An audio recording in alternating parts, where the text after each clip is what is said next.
ఉస్మానియా యూనివర్సిటీలో జరుగుతున్న AU central zone vice ఛాన్సలర్ల సదస్సుకు తెలంగాణ గవర్నర్ జిష్ణుదేవ్ వర్మ హాజరయ్యారు.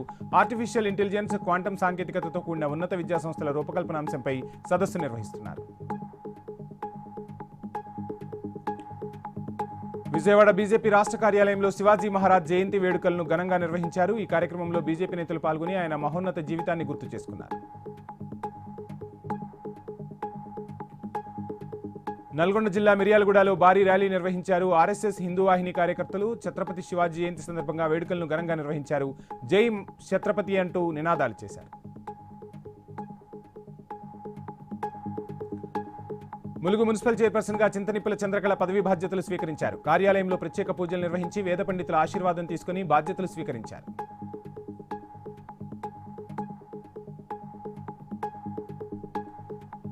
మంచిర్యాల జిల్లా కోటపల్లి మండలంలోని పారుపల్లి చింత జాతీయ రహదారిపై బీఆర్ఎస్ శ్రేణులు బైఠాయించి నిరసన వ్యక్తం చేశాయి. మాజీ ఎమ్మెల్యే బాల్కసుమన్పై పెట్టిన కేసులు వెనక్కి తీసుకోవాలని డిమాండ్ చేశారు.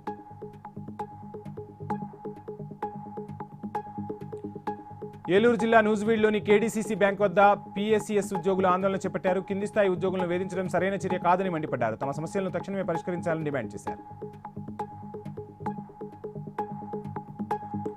సంగారెడ్డి జిల్లా తెల్లాపూర్ రైల్వే ట్రాక్ పక్కన బీరంగూడకు చెందిన దత్తాత్రేయ అనే యువకుడి మృతదేహం లభ్యమైంది. ప్రేమ విఫలం కావడంతోనే ఆత్మహత్య చేసుకున్నట్టు తెలుస్తుంది. మృతదేహాన్ని స్వాధీనం చేసుకున్నట్లు రైల్వే పోలీసులు వెల్లడించారు.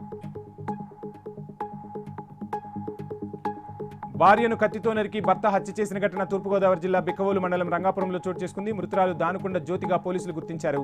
ఘటనా స్థలాన్ని పోలీసులు పరిశీలించి మృతదేహాన్ని అనపర్తి ఏరియా ఆసుపత్రికి తరలించారు.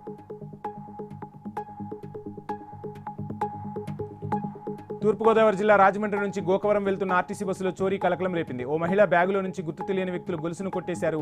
బాధితురాలు పోలీస్ స్టేషన్లో ఫిర్యాదు చేయగా పోలీసులు కేసు నమోదు చేసి విచారణ చేపట్టారు. అంబేద్కర్ కోనసీమ జిల్లా రావులపాలెంలో ఉగాదిని పురస్కరించుకుని సాంస్కృతిక సందడి ప్రారంభం కానుంది. మార్చి 19 నుంచి 21 వరకు సిల్వర్ జూబ్లీ నాటికల పోటీలు అత్యంత వైభవంగా నిర్వహిస్తామని సిఆర్సీ కాటన్ కళా పరిషత్ సంస్థ అధ్యక్షుడు తాడి నాగమోహన్ రెడ్డి వెల్లడించారు.